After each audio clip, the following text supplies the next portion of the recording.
Hi everyone, this is Simon for ScreenHog UK and I'm doing a review for Spartacus Legends. Spartacus Legends is a new free-to-play game on Xbox Live and PS3 and it's based on the cult hit show Spartacus, which is on the Stars Network. The game sees you take on the role of, well, bizarrely both a gladiator manager kind of thing and a fighter while you're in the arena. If you want, just have a quick look at the fight that's going on in the background. As you can see, the graphics are actually quite nice, especially for a free-to-play game. And the combat, it probably looks basic because it is, but it's fast and it's relentless and it is fun, which is probably the most important thing for a free-to-play game. I think there are 6 different fighting styles, but I haven't unlocked them all, so don't really know. I've only got footage here of gladiators using swords and shields, but I have unlocked dual swords and dual daggers and warhammers. Each set of weapons can go up against a different set of weapons, but your gladiator, it's bizarre, he can't swap weapons, so if he's got sword and shield, you can upgrade his sword and shield, but you can't swap his shield for a second sword. It's just part of the game's mechanics, I think. But each different fighting style has its own pros and cons, and really it's which one's the most fun. And so far, the warhammer is really fun, but it's really hard to use because it's so slow, and the other guy gets his hits in a far faster way than you can, but when you do get hit in with it, it's amazing. The dual daggers are probably the most fun all round because you can still win matches with them. You may have seen during that, like, well, what's going on now as well, I guess.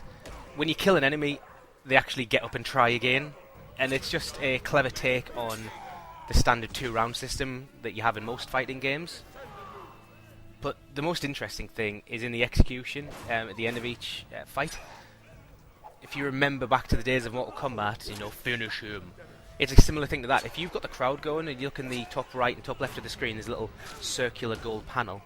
When that builds up after you've been relentless with your attack and the crowd are loving you, if you win the fight while that's fully charged, you get to kill your opponent. And you can apply various different upgrades to do better kills rather than like the one that you might see here. But this actually, it goes the other way. So if you're fighting against an enemy that's really good, and they are like doing you in completely, they get fully charged. If they kill your guy, he's dead. Like, you got to get a new guy. All your upgrades are gone. You've still got them, but you lose your perks and you lose like the experience that fighter had, which is a bit of a shame. That all plays into the gladiator manager system that I was talking about. You've got to manage your own roster of gladiators because some fights have limits on which fighters you can use, so some will say, oh, you can only use a gladiator with a warhammer for this match. If you don't have one, you've got to go and buy one, train them up, kit them out, and that's a problem when you lose a gladiator, because then you're left with gladiators that probably aren't as well trained and ones you don't want to use as much. If you look around, the menus do look nice, and for some reason they went with a mouse-style navigation with the thumbstick, which is a bit odd for a console game, but you also get the option to use your bumper buttons to skip through them like a more traditional console game. Now, it's really weird the amount of loading screens for such a simple game. The loading screens happen every time you switch between a menu and in between fights. But it's like the loading screens not only are like constant, but they're long, and the same bit of music is played over and over again, and it gets very, very, very dull. There is an Xbox Live component in this game, but I'm not sure if it's server issues or if no one's actually playing the game, but I haven't been able to play against any real people, which really limits this game because continually playing against the computer, it doesn't start to cheat, but it does ramp up the difficulty remarkably quickly, and eventually it gets to the point where you can't progress, and that is the problem with this game. It's a free-to-play game, but like all free-to-play games, there is a paywall somewhere. In other games, like, you might run out of ammo, you need to pay some more, and it's like, 50p, get some bullets.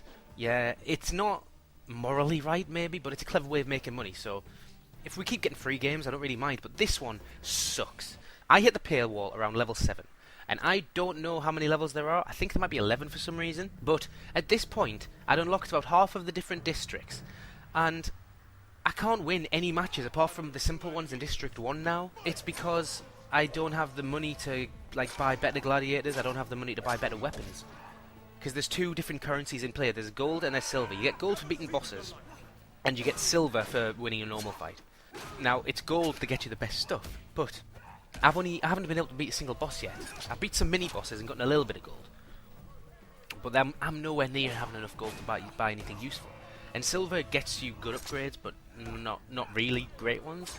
Plus, you don't get much silver for fighting in a low-level fight, so at the minute there's literally nothing I can do unless I pay for extra gold. And I looked into it. It's pricey. It's 400 Microsoft points for 40 pieces of gold, and that ain't gonna last long. You won't even be able to buy a gladiator for that. You'll be able to buy a lot of upgrades, sure, but upgrades on their own aren't going to win you matches. So I mean, there's definitely worse games out there that are free, and this one will give you half an hour to an hour's worth of fun, so I would go and download it if you've got nothing to do at any point and you just want something fun to have. In fact, you know, if you just have this on your Xbox and you're like thinking, oh, 10 minutes free, I'll have a fight. It is a fun fighting game, but because there's no offline multiplayer, and well, to be fair, there's no online multiplayer either, it just gets to the point where you can't play the game anymore. And if they had an offline multiplayer, this would be a really fun game to like get your friends around and play. But overall, it's, you know, it diminishes its own experience because it's a learning curve. So I'm going to give this a C and no more. But I got to ask as well, if the company's listening to this amazing video review, why would you make a Spartacus game but then not have Spartacus in it apart from a training level? Be Spartacus!